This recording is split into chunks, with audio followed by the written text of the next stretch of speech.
好，大家好，我係零心社職場，好高興見到大家啊！咁咧，如果你有睇開我 Facebook page 嘅發布，或者我 YouTube 嘅社群發布嘅話，都知道今日呢段片咧就會係呢一個 Note Air 2嘅開箱。咁咧首先咧再次喺度咧係好感謝香港文石借俾我咧可以開箱呢一部新型號。我諗咧我係繼店家之後咧，全港第二個可以咧係摸到呢部機。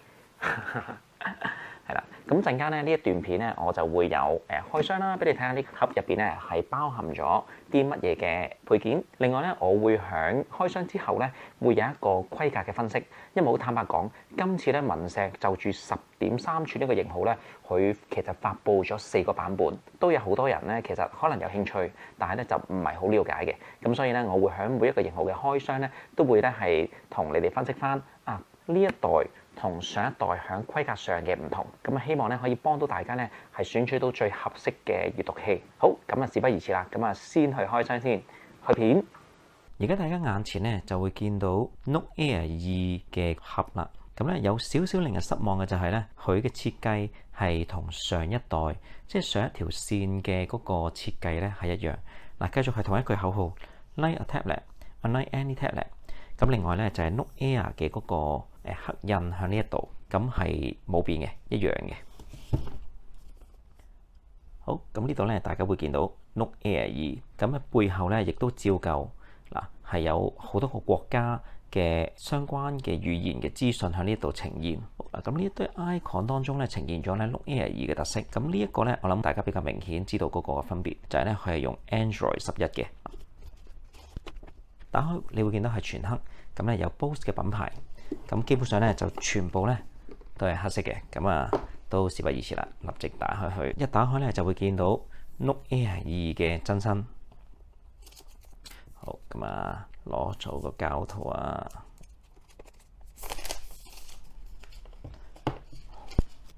我諗第一眼咧見到同第一代最大嘅分別就係佢呢個 Power Off 嘅嗰個袋嘅畫面咧係以黑色作為一個主色嘅，咁上一代咧就唔係嘅。咁今代基本上全線 Note 同埋 Max 系列嘅3部新機咧，全部都係以黑色做底色嘅。陣間再介紹呢部機。入邊有2個盒，咁咧呢一個盒咧係一個信封嚟嘅，咁大家應該都唔陌生嘅。如果睇過我咧開箱過文石嘅機嘅話，嗱有保修卡。嗱，咁樣標籤呢度咧，你見到係有 international 嘅，所以呢個係海外版嘅。咁呢個 Note Air 2咧，亦都係海外限定，響國內咧冇得買嘅，理論上啦嚇。好，咁另外咧就係呢本嘅快速說明書。好，咁入邊咧展示咗部機會包含啲乜嘢，唔特別重項介紹啦。咁同過往嘅其他型號一樣啊，咁佢有咧係好多種嘅語言嘅。咁啊入邊特別講到啊，熒幕易碎、密撞密壓啊，同埋冇私自拆機。好，咁呢個信封咧就有呢2樣嘢。另一邊呢個盒咧就會見到會有線啦，另外咧就係今次文石特別為呢一系列嘅型號所研發嘅嗰個 Bose Pen Plus。好嗱，咁佢支筆呢一度咧，俾大家睇睇個外觀啊。咁你見到有 Bose 嘅品牌，咁呢個撞色咧，我覺得都幾搶眼嘅。咁 Bose 嘅品牌同埋呢個磁石位咧，咁佢就係用橙色，咁成支筆咧就係以黑色做主色，咁撞落橙色嗰度咧，咁個品牌同埋呢個磁石位都好搶眼。咁呢個磁石位咧就對翻咧機身都會有磁石嘅嗰個公仔咧，咁就可以咧有一個嘅磁吸效果。好嗱，咁呢支 Pen Plus 咧，咁你要見到係冇擦膠功能嘅，前面冇得撳掣。頂呢一度咧，亦都係冇擦膠功能。你需要擦膠功能嘅話咧，就要另外加錢買佢個支嘅 Pro。而家香港都未有現貨嘅，咁遲啲到手嘅時候咧，再同大家介紹。咁筆尖呢一度咧，咁佢亦都有一個賣點咧，就係我收到個消息，佢係轉咗個筆尖嘅，比起之前筆尖咧，佢呢一個會有更加強嘅摩擦力，咁摸上手咧會鞋啲嘅。我而家用隻手去感覺嘅時候，咁實際嘅效果咧，等遲啲詳細評測嘅時候咧，就再同大家介紹啦。好，另外有條原裝線 Type C 頭，上一代都係嘅，咁今代繼續係啦嚇。好，咁啊，除咗部閲讀器之外咧，原裝標配附有嘅嘢就係大家眼前咁多啦。大家眼前咧會見到 Note Air 2同埋嗰一支 Bose Pen Plus。坦白講，若果你係 Note Air 第一代嘅用家，我諗呢一部 Note Air 2咧，你會有啲失望，冇驚喜。呢個係從嗰個外觀上去睇啊，因為咧今次 Note Air 2嘅模具同第一代咧係一模一樣，厚度一樣，長度一樣，闊度一樣，基本上係一樣嘅。按鍵嘅擺位設計亦都完全一樣，同上一代一樣。上面、右邊同埋下邊咧係冇任何嘅按鍵嘅。右手邊嘅中間位置呢度就會有個咧磁石嘅標誌，俾你咧可以咧貼翻呢支嘅 Pen Plus。不過坦白講，如果去做翻一個橙色撞色咧，我諗會容易睇啲，貼喺度。咁呢一度特別都講講 H 級其實第一代唔係都有咩？係嘅。咁咧呢度咧要講講，因為其實 Note Air 面世之後咧，受到外國嘅用家嘅歡迎。不過咧佢磁吸嘅弱啦，另外咧就係嗰個出廠嘅副盒送嘅嗰個保護貼咧就好難貼，即係變咗咧有兩個投訴嘅，係 Note Air 一面世嘅時候就係支筆好鬆，另外就係咧個 Mon 貼送咗2張俾你，但係都好難貼。咁所以咧去到之後，文石就出廠咧，會幫你貼埋嗰個保護膜。今次亦都不例外嘅。今次其實咧，佢唔知大家睇唔睇到啊？右下角呢個位置，佢出廠已經幫你咧貼咗呢個嘅保護膜，讓到你咧唔需要咧再擔憂。咁所以咧盒入邊咧就冇送保護膜嘅。但係如果咧係最初第一批買 Note Air 嗰啲咧，咁佢就會盒入邊咧有送嗰個保護貼，要你自己貼。咁好多貼衰咗，咁所以咧先有咁嘅舉措。咁去到第二代咧，佢都幫你出廠貼咗個膜，兼且今次呢個膜咧係佢標榜有一個咧係濾紙膜嘅效果嘅，會提高佢書寫嘅效果。咁另外咧就係磁石嗰度啦，同樣第一批買 Note Air 咧就冇嗰個磁石嘅標誌嘅。去到第一代一啲嘅批次之後咧，先至會係內置加咗呢一個磁石去加強嗰個嘅吸力。咁所以呢一度咧都特別講講。咁今次去到第二代啦，咁膜同埋磁石呢個位咧已經唔需要用家擔心啦，出廠貼好。咁亦都咧喺呢個位置內附咗粒磁石，加強嗰個筆嘅吸力。雖然都唔係好穩陣啊，你見我都好容易喐到，但係比起冇嘅時候咧已經更加好噶啦，來得。咁頭先講到咧，今次呢一代嗰個模具咧係冇變化，我覺得文石呢個位有啲難，俾大家睇睇，大家望一望呢度，我覺得係幾不能接受嘅。喺呢度咧竟然仲係標緊係 Note Air，而唔係 Note Air 2。喂，文石難咗啲喎，真係，起碼呢度都更新翻係第二代啊。如果話佢同第一代咧，如果係用同樣嘅待機畫面嘅話，係冇分別嘅。呢一點咧，我覺得真係要話下。咁其他呢個橙色撞色嘅設計咧，其實同上一代係一樣，仲有頂嘅呢一度。另外 Bose 嘅品牌同埋側邊呢一度呢啲位都係橙色嘅撞線。咁佢所有嘅按鍵咧都集中喺左側呢一度，喇叭、收音咪、Type C 頭、Power 掣，好冇啦。咁佢嘅厚度咧係5.8mm，咁同上一代亦都係真係完全一樣。好，咁所以咧你唔睇個待機畫面係啦，因為今次轉咗黑色做底色啊嘛，呢個係同上一代好大唔同嘅分別。其他其實基本上係一樣嘅，咁所以外觀嘅介紹咧俾大家有個概念就係咁。喂，文石，下次俾啲新意啦。好，我哋睇一睇咧呢一部 Note Air 2啊，全金屬機身，摸上手咧係好冰涼嘅呢部機。咁佢嘅重量係幾多啦？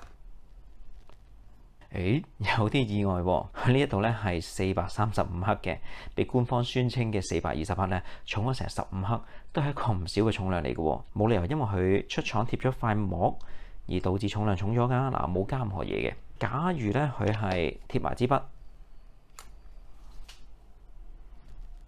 咁咧重量咧會來到449克啊！究竟多出咗嘅嗰10幾 gram 從何而來咧？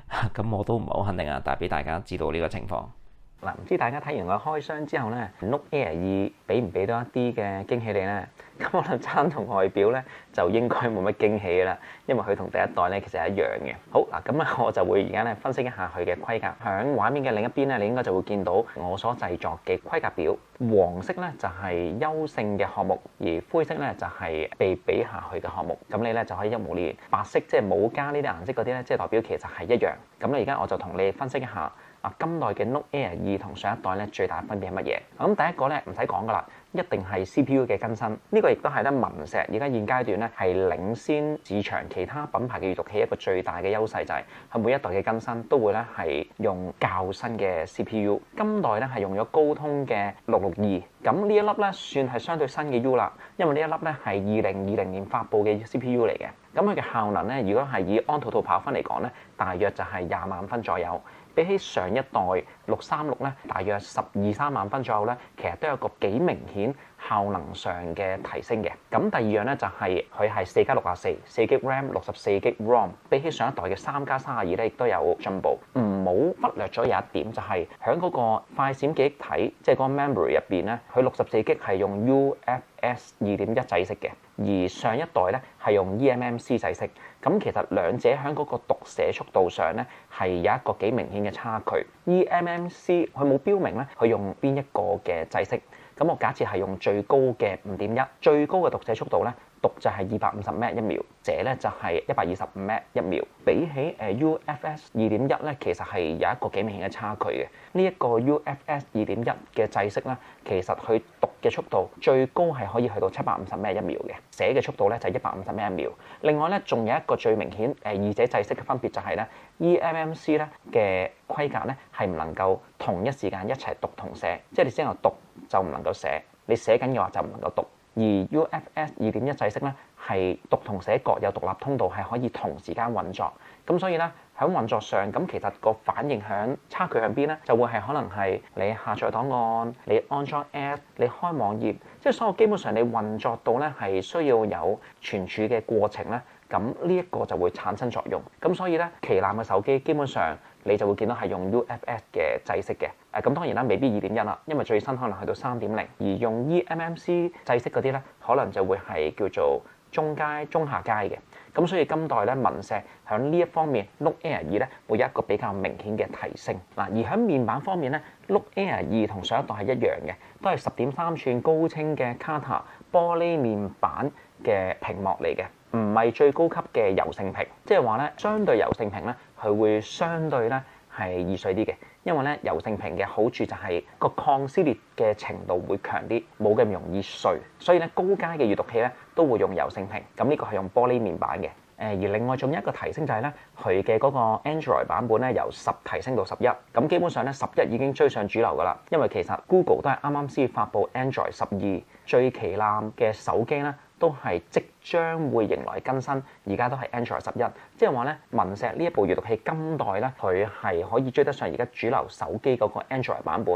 咁喺嗰個安全方面咧，同埋喺嗰個對 Apps 嘅支援方面咧，基本上就絕對唔需要擔心㗎啦。而其餘嘅嗰啲嘅配置咧，基本上就冇分別嗰啲咧，我就唔喺度特別再細講。亦都特別最後一提就係咧，佢同上一代嘅 Note Air 咧嘅第二批次係一樣，一出廠已經貼住一張咧可以提升寫感嘅磨砂貼，喺嗰啲角位咧，你會見到有一張 Mon 貼嘅。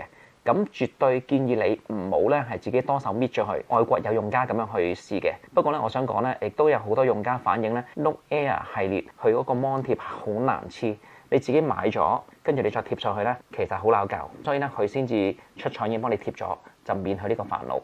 好，咁所以咧就住佢同上一代 Note Air 嘅嗰個分別咧，主要就係以上幾項。咁呢一個提升大唔大咧？效能上同埋嗰個 RAM 同 ROM 嘅提升咧都明顯嘅。特別如果你呢部機上一代可能你見32GB，你裝下電子書可能已經都差唔多啦。而家64GB咧，你可以嘗試配合埋佢呢粒 U 嘅話咧，可以裝多啲 Apps 去用咧，其實都唔需要太擔心。咁呢一個咧係一個比較明顯嘅提升。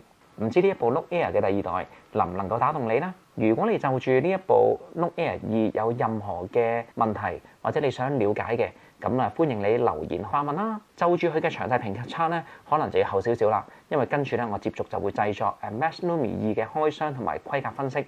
另外咧，我之後都會咧係會特登整一段片咧，會介紹一下今代。其實好坦白講，喺嗰個升級方面最有感啦，可能未必係硬件，而係佢成個系統呢個 firmware 3.2咧，有真係比較多嘅變更。嗰度咧，可能我都會係製作一段片咧，同大家介紹。因為咧係基本上我都要重新適應一下咧成個運作，我覺得係都有好多嘅變更，咁係好事嚟嘅。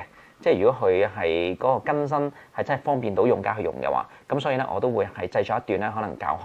好，咁所以咧就住今日 Note Air 2嘅開箱同埋規格分析咧，大約就到呢一度啦。咁咧希望能夠幫到你亦都希望你中意。咁咧，如果你覺得呢段片對你有幫助嘅話咧，誠邀你讚個好。如果你咧係仲就住文石嚟緊嘅型號，你都係想了解多啲嘅，亦都中意呢一對 E Ink 產品嘅話咧，咁記住訂閱我嘅頻道，咁我會陸陸續續咧就會出片去介紹。希望咧到時咧可以再見到你，感謝你嘅觀看，再見。